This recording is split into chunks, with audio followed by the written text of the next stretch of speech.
कालची उलट्या पावलांची बाई आठवतेय ना? आज पूर्ण सत्य सांगतो. ती बाई हळूहळू पुढे येत होती. पैंजणांचा आवाज अजूनच जवळ येत होता. तेवढ्यात तंबूतून मामांचा आवाज आला. अरे हरी, झोपलायस की नाही? तो आवाज ऐकताच हरी वडेरांनी डोक्यावर पांघरून ओढलं आणि जागच न होण्याचा प्रयत्न केला.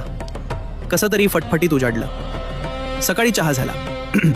धीर एकवटून हरी वडेरांनी मामांना विचारलं, मामा, रात्री आलेली ती उलट्या पावलांची बाई कोण होती? मामा हसले आणि शांतपणे म्हणाले, अरे असल्या पुष्कळ येतात. तू भिवू नयेस म्हणूनच तुला आज झोपायला सांगत होतो. कारण मामा हे कोणी साधे संत नव्हते. मामा म्हणजे प्रत्यक्ष कैलासपती महादेवच होते. शिवपुराण, शिवलीलामृत किंवा श्री गुरुचरित्र वाचणाऱ्यांना ठाऊक आहे, भगवान शंकरांच्या दरबारात भूते, पिशाच्चगण, अदृश्य शक्ती या सगळ्यांचा वावर असतो. म्हणूनच मामांच्या आसपास अशा गोष्टी